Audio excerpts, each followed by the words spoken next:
नमस्कार।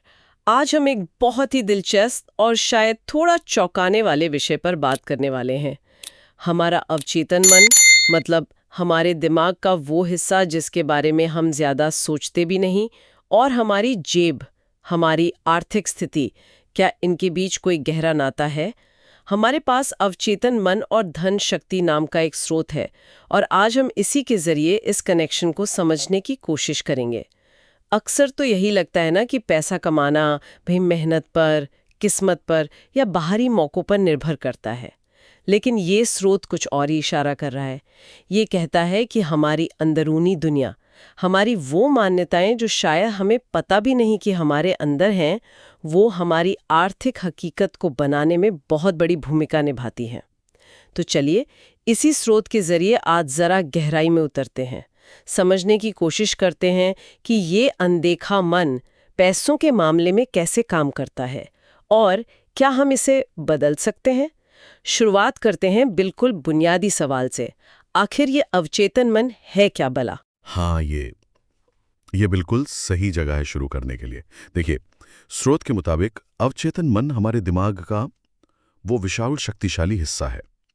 ये हमारी रोजमर्रा की जिंदगी के लगभग, आप कह सकते हैं, 90% से ज्यादा फैसलों, आदतों और भावनाओं को नियंत्रित करता है। और मजे की बात यह है कि ये सब हमारी जागरूक सोच, हमारी कॉन्शियस थिंकिंग के दायरे से बाहर होता है। आप इसे ऐसे समझ सकते हैं जैसे कोई बड़ा सा आइसबर्ग हो। जो ऊपर दिखता है वो छोटा सा हिस्सा है, हमारा चेतन मन। लेकिन असली जो वजन है, जो शक्ति है, वो पानी के नीचे छिपे हुए बड़े हिस्से में है। वही है अवचेतन मन। और ये हिस्सा ना तर्क नहीं करता, ये सवाल नहीं पूछता, ये बस जानकारी को, आप कह सकते हैं, सोखता रहता है, जैसे स्पंज। खासकर बचपन में मिली जानकारी, अनुभव या जो भी भावनात्मक घटनाएं हुई हैं। यही वजह है कि बचपन में पैसे को लेकर सुनी बातें या जो घर में माहौल देखा, वो बड़े होने पर भी हम पर असर डालता रहता है। ये हमारी मान्यताओं का एक तरह का डेटाबेस बन जाता है। आजा है या एक दीवार। हमारी रोज की आदतें, पैसे खर्च करने का तरीका, निवेश करने में डर लगना या उत्साह आना, सब कहीं ना कहीं इसी गहरी प्रोग्रामिंग से जुड़े होते हैं। ओह, स्रोत में एक बड़ा तीखा उदाहरण दिया गया है। सोचिए, अगर किसी ने बचपन से बार बार सुना हो कि पैसा सारी बुराइयों की जड़ है या अमीर लोग तो बेईमान होते हैं। अब वो इंसान बड़ा होकर पूरी मेहनत से अमीर बनना चाहता है, दिन रात काम कर रहा है। लेकिन स्रोत कहता है कि उसका अवचेतन मन, जिसमें वो पुरानी नकारात्मक बातें बैठी हैं, वो अनजाने में ही उसे दौलत जमा करने से रोक सकता है। हो सकता है वो अच्छे मौके गंवा दे, या गलत निवेश कर बैठे, या पैसा आते ही उसे किसी ना किसी बहाने खर्च कर दे। अरे बाप रे! मतलब बचपन की सुनी सुनाई बातें हमारी जेब पर डाका डाल सकती हैं और हमें पता भी नहीं चलेगा। बिल्कुल सही कहा आपने एकदम। ये सिर्फ सुनी सुनाई बातें नहीं रह जाती, ये हमारे व्यवहार का, हमारे एक्शन का हिस्सा बन जाती हैं। स्रोत बताता है कि अवचेतन मन इन संदेशों को आदेश की तरह लेता है, बिल्कुल लिटरल। अगर उसे सिखाया गया है कि अमीर होना बुरा है या पैसा संभालना बहुत मुश्किल काम है, तो वो हमें उन स्थितियों से एक तरह से बचाने की कोशिश करेगा जो इन मान्यताओं के खिलाफ जाती हों। और ये बचाव कैसे सामने आता है? डर के रूप में। जैसे नौकरी बदलने का डर या अपना बिजनेस शुरू करने का डर, जिसमें शायद ज्यादा पैसा कमाने की संभावना हो। या फिर ये आत्मसंदेह के रूप में प्रकट हो सकता है, मैं इसके लायक नहीं हूं या मुझसे नहीं हो पाएगा। स्रोत इस बात पर बहुत जोर देता है कि ये हमारी आर्थिक प्रगति में एक अदृश्य बाधा की तरह काम करता है। एक ऐसी दीवार जिसे हम देख नहीं पाते, पर जिससे बार बार टकराते रहते हैं। ओह, ये तो काफी काफी गंभीर बात है। इसका मतलब है कि हम अनजाने में ही अपनी तरक्की रोक रहे होते हैं। ये जान के थोड़ी निराशा सी होती है। क्या हम हमेशा, मतलब बचपन की या समाज की दी हुई इन नकारात्मक धारणाओं के गुलामी बने रहेंगे? स्रोत क्या कहता है इस बारे में? नहीं नहीं, यहीं पर स्रोत उम्मीद की किरण दिखाता है। वो कहता है कि हम गुलाम नहीं हैं। देखिए, अवचेतन मन शक्तिशाली है, इसमें कोई शक नहीं। लेकिन उसे बदला जा सकता है, उसे रीप्रोग्राम किया जा सकता है। जैसे हम कंप्यूटर में कोई पुराना सॉफ्टवेयर हटाकर नया डालते हैं ना, वैसे ही हम अपने मन में नई, सकारात्मक और जो हमें मदद करें वैसी मान्यताएं डाल सकते हैं। और स्रोत इसके लिए कुछ ठोस तरीके भी सुझाता है। ये सुनने में शायद सरल लगें, लेकिन अगर नियमित रूप से अभ्यास किया जाए तो गहरे असर डाल सकते हैं। अच्छा, तो ये रीप्रोग्रामिंग होती कैसे है? क्या कोई जादू की छड़ी है? हाँ, जादू की छड़ी तो नहीं, लेकिन स्रोत कुछ जानी मानी मनोवैज्ञानिक तकनीकों का जिक्र करता है। पहला है आत्म सुझाव। अंग्रेजी में जिसे अफर्मेशंस कहते हैं। इसका मतलब है रोजाना पूरे विश्वास और सबसे जरूरी भावना के साथ खुद से सकारात्मक वाक्य दोहराना। ये वाक्य वैसे होने चाहिए जैसा आप बनना चाहते हैं या जो आप पाना चाहते हैं अपनी आर्थिक जिंदगी में। जैसे स्रोत में उदाहरण दिया गया है, पैसा मेरे जीवन में आसानी और प्रचुरता से आता है, या फिर मैं धन को आकर्षित करने वाला एक चुंबक हूं। लेकिन स्रोत ये साफ कहता है कि इन वाक्यों को सिर्फ रटना नहीं है, तोते की तरह उन्हें महसूस करना है, क्योंकि बार बार दोहराने से और उनमें भावनाएं जोड़ने से ये नए संदेश धीरे धीरे अवचेतन मन में पुरानी नकारात्मक मान्यताओं की जगह लेना शुरू कर देते हैं। महसूस करना, हाँ, ये महत्वपूर्ण लगता है। मतलब सिर्फ मैकेनिकली बोलने से काम नहीं चलेगा। बिल्कुल नहीं, बिल्कुल नहीं। स्रोत स्पष्ट करता है कि अवचेतन मन जो है वो भावनाओं की भाषा समझता है, लॉजिक की नहीं। इसीलिए दूसरा तरीका है दृश्याकरण यानी विजुअलाइजेशन। इसमें आप अपनी मनचाही आर्थिक स्थिति को मन की आंखों से देखते हैं, पूरी डिटेल में।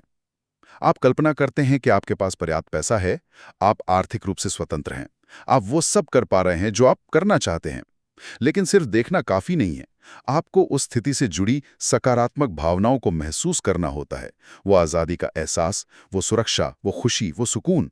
स्रोत के अनुसार जब हम किसी चीज की कल्पना पूरी भावना के साथ करते हैं तो हमारा दिमाग उसे लगभग हकीकत की तरह दर्ज कर लेता है और फिर वो अनजाने में ही उस हकीकत को बनाने के रास्ते खोजने लगता है।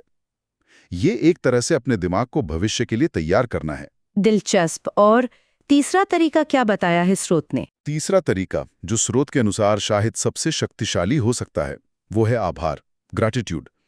इसका मतलब है अभी इसी वक्त आपके पास जो भी पैसा या संसाधन है, चाहे वो कितने भी कम क्यों ना लगे, उनके लिए सच्चे दिल से शुक्रगुजार होना। हर छोटी बड़ी नेमत के लिए धन्यवाद महसूस करना। वो छत जो सर पर है, वो खाना जो प्लेट में है, वो छोटी सी आमदनी भी। स्रोत का तर्क बड़ा दिलचस्प है इसके पीछे। वो कहता है कि जब हम कमी पर ध्यान केंद्रित करते हैं, मेरे पास ये नहीं है, वो नहीं है, तो हम और कमी को ही अपनी ओर खींचते हैं। लेकिन जब हम शुक्रगुजारी महसूस करते हैं तो हम अपना ध्यान प्रचुरता पर ले जाते हैं, भले ही वो छोटी सी प्रचुरता हो। और ये रवैया स्रोत के अनुसार एक सकारात्मक ऊर्जा पैदा करता है जो और अधिक अवसरों और धन को हमारी ओर खींचता है। ये कमी की मानसिकता को तोड़ने का एक बहुत प्रभावी तरीका है।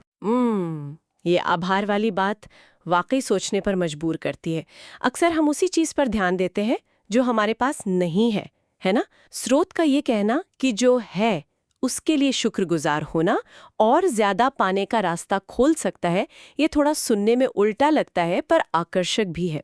लेकिन एक सवाल मेरे मन में आ रहा है, ये सब तो मानसिक तकनीकें हैं, सोचना, कल्पना करना, महसूस करना। कई लोग कहेंगे कि भाई असल दुनिया में सिर्फ सोचने से बैंक बैलेंस कैसे बढ़ेगा? क्या ये सिर्फ पॉजिटिव थिंकिंग वाली बात नहीं है? स्रोत इस पर कुछ कहता है? हाँ, ये बहुत ही जायज सवाल है और अक्सर पूछा जाता है।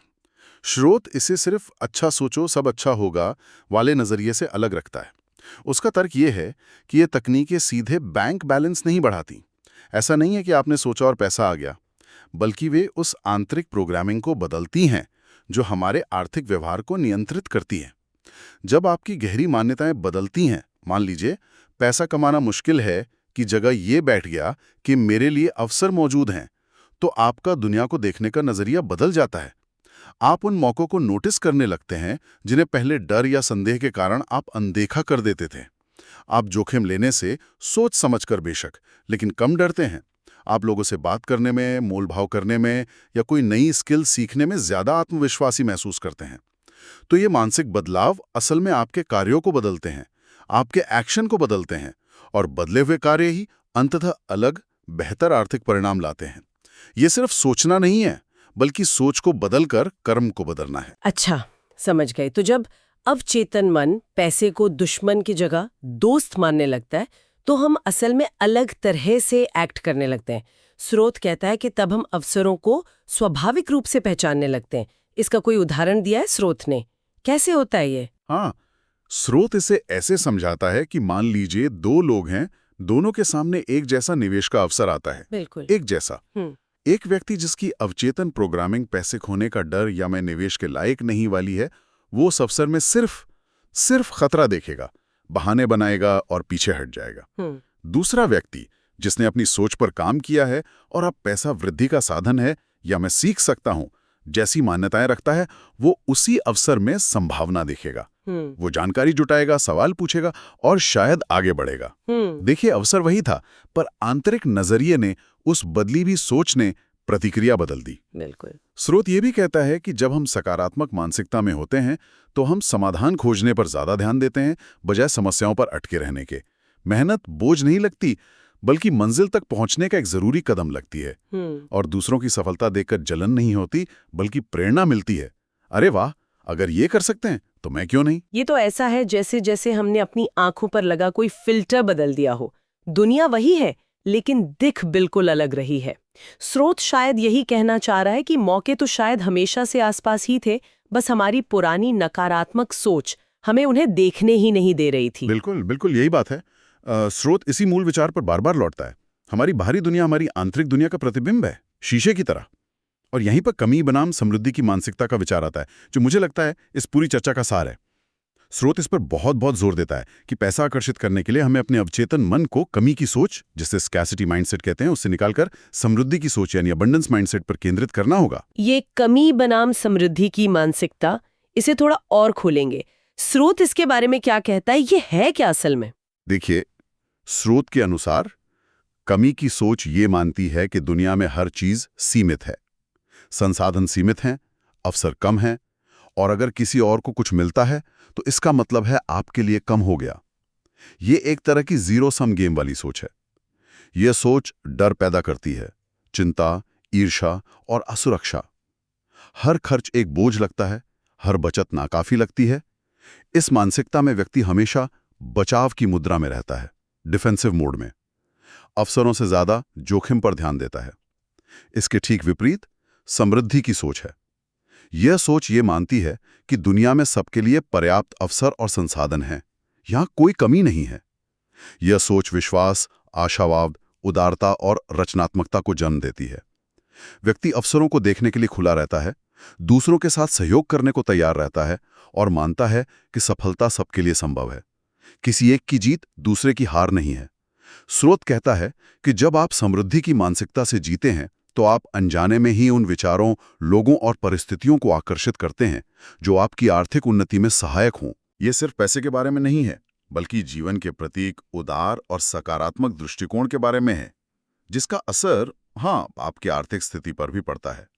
और यहीं पर वो शक्तिशाली वाक्य आता है जिसे स्रोत बार बार दोहराता है, जैसा आप सोचते हैं वैसा ही आप बनते हैं। ये सिर्फ कोई फिलॉसफिकल बात नहीं है, बल्कि एक व्यवहारिक सच्चाई है जो हमारी आर्थिक हकीकत पर भी लागू होती है। वाह! तो इस पूरी चर्चा का निचोड़ क्या निकाले हम? इस स्रोत, अवचेतन मन और धन शक्ति से हमने ये समझा कि हमारी आर्थिक कहानी सिर्फ बाहरी परिस्थितियों से नहीं लिखी जाती, बल्कि हमारे अपने मन की गहराइयों में छिपी मान्यताओं और विश्वासों से भी बहुत हद तक तय होती है। और ये सिर्फ अच्छा सोचों का उपदेश नहीं है, जैसा आपने कहा, बल्कि ये अपनी उन अदृश्य मानसिक दीवारों को पहचानने और उन्हें बदलने की एक प्रक्रिया है जो शायद हमें आगे बढ़ने से रोक रही है।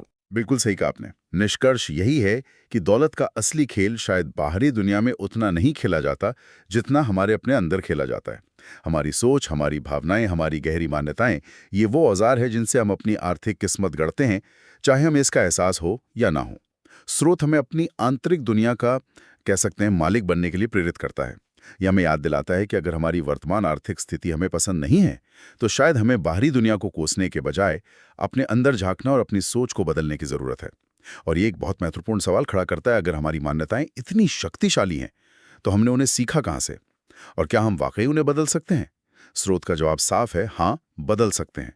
और उसने तरीके भी बताए हैं: आत्मसुझाव, दृश्यकरण, आभार। और इसी सोच को अगर थोड़ा और आगे बढ़ाएं तो एक अंतिम विचार मन में आता है जिसे शायद हम अपने श्रोताओं के लिए छोड़ सकते हैं। अगर हमारा अवचेतन मन हमारे आसपास के माहौल से इतना कुछ चुपचाप सोखता रहता है, बचपन की बातें, समाज की धारणाएं, मीडिया के संदेश, दोस्तों, रिश्तेदारों की बातें, तो क्यों ना हम आज से थोड़ा ज्यादा ध्यान दें। रोजमर्रा की जिंदगी में पैसे के बारे में हम अनजाने में कौन से सूक्ष्म संदेश ग्रहण कर रहे हैं, क्या टीवी शो, खबरें या हमारे आसपास की जो बातचीत होती है वो हमें कमी की ओर धकेल रही है या समृद्धि की ओर? शायद इन बाहरी संदेशों के प्रति सिर्फ जागरूक होना, उन्हें पहचानना शुरू करना ही अपनी वित्तीय मानसिकता को समझने और उसे अपनी मर्जी के मुताबिक ढालने की दिशा में पहला पर बहुत महत्वपूर्ण कदम हो सकता है ना?